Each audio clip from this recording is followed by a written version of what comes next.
വളരെ സമഗ്രമായ IAS അഴിച്ചുപണിക്കാണ് സർക്കാർ തയ്യാറെടുക്കുന്നത്. ഈ IAS അഴിച്ചുപണിയിൽ ഇപ്പോൾ കിഫ്ബിയുടെ ചെയർമാനായിട്ടുണ്ടായിരുന്ന CEO ആയിട്ടുണ്ടായിരുന്ന ചീഫ് എക്സിക്യൂട്ടീവ് ഓഫീസറായിരുന്ന ഡോക്ടർ KM എബ്രഹാം രാജിവെച്ചു. അപ്പോൾ കിഫ്ബിക്ക് ഒരു പോസ്റ്റ് ഒഴിവ് കിടപ്പുണ്ട്. പിന്നെ പലരും രാജിവെച്ചു, അവിടെ പോസ്റ്റുകൾ കിടപ്പുണ്ട്. അതിനെല്ലാം ഫില്ല് ചെയ്യുമോ എന്നറിയത്തില്ല. 450 കരാർ ഉദ്യോഗസ്ഥരാണ്, അതെല്ലാം ഫില്ല് ചെയ്യുമോ എന്നറിയത്തില്ല. അത് കഴിഞ്ഞിട്ട് ഇപ്പുറത്ത് സെക്രട്ടേറിയറ്റിലേക്ക് വരുമ്പോൾ ഡോക്ടർ ബി അശോകും N പ്രശാന്തിനെയും സസ്പെൻഡ് ചെയ്തിരുന്നു കഴിഞ്ഞ സർക്കാർ. അവരെ തിരിച്ചെടുക്കാനുള്ള ഫയലുകൾ അണ്ടർ പ്രോസസ്സിലായിരുന്നു. അത് കഴിഞ്ഞു, പ്രോസസ്സ് കഴിഞ്ഞു എന്നാണ് അറിയുന്നത്. അപ്പോൾ വരുന്ന ദിവസങ്ങളിലെ പിന്നെ സെക്രട്ടേറിയറ്റ് IASകാരുടെ അഴിച്ചുപണിയിൽ വലിയ സ്ഥാനങ്ങളായിരിക്കും കൊടുക്കുക.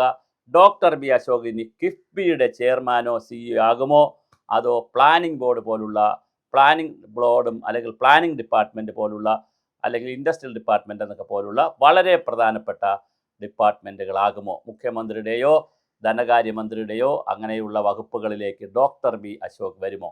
N പ്രശാന്തും മോശമല്ല, അദ്ദേഹം ആരോഗ്യ വകുപ്പിലേക്കോ വളരെ പ്രധാനപ്പെട്ട വകുപ്പുകളിലേക്കോ N പ്രശാന്തും വരാൻ സാധ്യതയുണ്ട്. മാത്രമല്ല മറ്റ് IASകാരെയും അഴിച്ചുപണിക്കുള്ള സാധ്യതയാണ്. കളക്ടർമാർ 6 പേരെ അഴിച്ചുപണി നേരത്തെ നടത്തി. അത് ഇനിയും പല കളക്ടർമാരെയും മാറ്റാനുണ്ട്, അതിൻ്റെ അഴിച്ചുപണി വരും. ഒരുപാട് സ്ഥാപനങ്ങളിൽ വ്യക്തിപരമായി ഒരുപാട് ആളുകൾ ഇരിപ്പുണ്ട്, അതിലെല്ലാം പൊളിച്ചെഴുത്ത് വരും. മാത്രമല്ല പല സ്ഥാപനങ്ങളിലും അഡീഷണൽ ചാർജ് ഉണ്ട്, അതെല്ലാം മാറാൻ സാധ്യതയുണ്ട്. അപ്പോൾ കൃത്യമായ സാധ്യതകളാണ് മുന്നിൽ കാണുന്നത്. ഡോക്ടർ ബി അശോക് തിരിച്ചു വരുമ്പോൾ വളരെ വലിയൊരു പൊസിഷനിലായിരിക്കും അദ്ദേഹം വരിക. അദ്ദേഹത്തിന് ഏത് വകുപ്പാണ് കൊടുക്കുക എന്നറിയില്ല. സെക്രട്ടറി റാങ്കിലുള്ള ആളാണ് അദ്ദേഹം. ഇനി പ്രിൻസിപ്പൽ സെക്രട്ടറി, അങ്ങനെ അഡീഷണൽ ചീഫ് സെക്രട്ടറി, അങ്ങനെ മുകളിലോട്ട് പോകേണ്ട ആളാണ്. അപ്പോൾ അദ്ദേഹത്തിന് 10-28 വർഷത്തെ സർവീസും ഉണ്ട്. എന്തായാലും അദ്ദേഹത്തെ ഈ വളരെ പ്രധാനപ്പെട്ട കീ പോസ്റ്റിൽ കൊണ്ടുവരാൻ സാധ്യതയുണ്ട്. അതേസമയം പ്രശാന്ത് അത്ര സീനിയർ അല്ല, എന്നാലും പ്രശാന്തിനെയും വളരെ കീ പോസ്റ്റിൽ ഇനി മുഖ്യമന്ത്രി ഓഫീസിൽ വരെ പോസ്റ്റ് ചെയ്യുമോ, അതോ മറ്റ് അഡ്വൈസർമാരായിട്ടും പോസ്റ്റ് ചെയ്യുമോ, ഏത് ശാസ്ത്ര സാങ്കേതിക മേഖലയിൽ വയ്ക്കുമോ, ഏതാണ് വകുപ്പെന്നറിയില്ല. എന്തായാലും വളരെ പ്രധാനപ്പെട്ട കീ അതിന് റവന്യൂവിൽ ഡോക്ടർ ബി അശോക് വരുമോ, വളരെ പ്രധാനപ്പെട്ട കീ പോസ്റ്റുകളിലേക്ക് ഡോക്ടർ ബി അശോകും അതുപോലെ തന്നെ N പ്രശാന്തും വരുന്ന കാഴ്ചയാണ് കാണുന്നത്. മറ്റ് IASകാർക്കും കൃത്യമായ മാറ്റമുണ്ടാവും. കിലയിൽ കിലയിൽ നേരത്തെ ഇരുന്നത് IASകാരാണ്.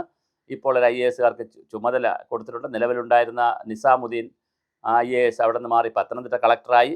IMGയിൽ ഡയറക്ടർ ജനറലിൻ്റെ പോസ്റ്റ് IAS ആണ്, അവിടെയും മാറ്റം ചിലപ്പോൾ ഉണ്ടാകാം. പിന്നെ മറ്റ് ഒരുപാട് ഗവേഷണ സ്ഥാപനങ്ങളുണ്ട്, പിന്നെ ഒത്തിരി സ്ഥാപനങ്ങളുണ്ട്, അവിടെയൊക്കെ IASകാരുടെ പോസ്റ്റുകൾ പലതും വരാം. മാത്രമല്ല IASകാർ ഇപ്പോൾ ഇരിക്കുന്ന IASകാരെ പലരെയും മാറ്റി പുനഃസ്ഥാപിക്കാം. അതുപോലെ തന്നെ വാട്ടർ അതോറിറ്റിയുടെ MD ഇപ്പോൾ ഒരു പുതിയ IASകാരൻ, ആലപ്പുഴ കളക്ടറായിരുന്ന ഒരാളാണ് വാട്ടർ അതോറിറ്റി MD ആയി വന്നിരിക്കുന്നത്. അങ്ങനെ ഓരോ വകുപ്പിലും കൃത്യമായി IASകാരെ ഫിറ്റ് ചെയ്തുകൊണ്ടിരിക്കുകയാണ്. എങ്ങനെയാണിത് വരുന്നത് നമുക്കറിയില്ല. പക്ഷെ എന്തായാലും N പ്രശാന്തിനും ഡോക്ടർ ബി അശോകിനും പ്രമുഖമായ വകുപ്പുകൾ തന്നെ കിട്ടാൻ സാധ്യതയുണ്ട്. രണ്ടുപേരുടെയും സസ്പെൻഷൻ പിൻവലിക്കാനും സാധ്യത വളരെ വലുതാണ്. അപ്പോൾ തീർച്ചയായും നമുക്ക് കൃത്യമായി കാത്തിരുന്ന വിഷയങ്ങളെ മനസ്സിലാക്കേണ്ടതുണ്ട്. വളരെ കൃത്യമായി ഈ പോക്കുന്ന നമ്മുടെ IASകാരിൽ പോകുന്നവരെത്ര, വരുന്നവരെത്ര, ഏത് ലെവലിലുള്ളവരാണ് മാറ്റപ്പെടുന്നത് എന്ന് ഇപ്പോൾ പറയാൻ കഴിയില്ല. എന്തായാലും കുറച്ച് പേർ കോൺഗ്രസിനോടൊപ്പം നിന്ന കുറച്ച് പേർ, അതുപോലെ തന്നെ ദിവ്യ S അയ്യർ, വിഴിഞ്ഞം പദ്ധതിയുടെ ദിവ്യ S അയ്യർ പിന്നെ മാറാൻ സാധ്യതയുണ്ടോയെന്നറിയില്ല. പിന്നെ അതിന് സാധ്യത കുറവാണ്, കാരണം ശബരിനാഥിൻ്റെ ഭാര്യയാണ്. VD സതീശനുമായിട്ടൊക്കെ നല്ല ടേംസാണ്. ശബരിനാഥ് പൊളിറ്റിക്കൽ സെക്രട്ടറി ആവുമെന്നൊക്കെയാണ് കേൾക്കുന്നത്. അപ്പോൾ അതുകൊണ്ട് നമുക്കറിയത്തില്ല ഇതെങ്ങനെയാണ് ഈ കാര്യങ്ങൾ പോകുന്നത്, നമുക്കറിയില്ല. വളരെ കൃത്യമായ ഒരു സമീപനത്തിലൂടെ IASകാരെ പൊളിച്ചെഴുതുന്നുണ്ട്, IASകാരുടെ പോസ്റ്റുകൾ റീഡിസൈൻ ചെയ്യുന്നുണ്ട്, അവരെ പല സ്ഥലത്തേക്കും മാറ്റുന്നു എന്നാണ് കേൾക്കുന്നത്. അങ്ങനെ മാറ്റുമ്പോൾ സ്വാഭാവികമായിട്ട് ഞാൻ ഈ പറഞ്ഞ കളക്ടർമാർക്ക് മാറ്റം ഉണ്ടാവും, ഡെപ്യൂട്ടി കളക്ടർമാർക്ക് മാറ്റം ഉണ്ടാവും. അതുപോലെ സെക്രട്ടേറിയറ്റിനകത്ത് തന്നെ വകുപ്പ് തലത്തിൽ അങ്ങോട്ടും ഇങ്ങോട്ടുമൊക്കെ വലിയ മാറ്റം ഉണ്ടാകാനുള്ള സാധ്യതയാണ് കാണുന്നത്. പിന്നെ അതുപോലെ തന്നെ ഒരുപാട് പദ്ധതികളിൽ, വേൾഡ് ബാങ്കിൻ്റെ പ്രോജക്റ്റുകളിൽ, അതുപോലെ പദ്ധതികളിലും ഈ IASകാരുടെ പദവിയുണ്ട്. അതൊക്കെ ഇനി എങ്ങനെയാണ് നികത്തുക, എങ്ങനെയാണ് മുന്നോട്ട് കൊണ്ടുപോവുക എന്നുള്ളത് സർക്കാരാണ് തീരുമാനിക്കുന്നത്. എന്തായാലും IAS തലത്തിലുള്ള വലിയ അഴിച്ചുപണിയിൽ ഡോക്ടർ ബി അശോകും N പ്രശാന്തും കീ പോസ്റ്റുകളിലെത്തും എന്നുള്ളതാണ് ലേറ്റസ്റ്റ് ആയിട്ടുള്ള സെക്രട്ടേറിയറ്റ് വാർത്ത. എന്തായാലും വളരെ പ്രധാനപ്പെട്ട 2 ഉദ്യോഗസ്ഥരെയാണ് കഴിഞ്ഞ ഗവൺമെൻറ് ഒരു കാരണവുമില്ലാതെ സസ്പെൻഡ് ചെയ്തത്. അങ്ങനെ സ്പെസിഫിക് കാരണങ്ങളൊന്നുമില്ല. ഈഗോയും കോംപ്ലക്സും അല്ലാതെ പിന്നെ സ്വജനപക്ഷപാതമോ അഴിമതിയോ മറ്റൊന്നും കണ്ടുപിടിച്ചിട്ടല്ല.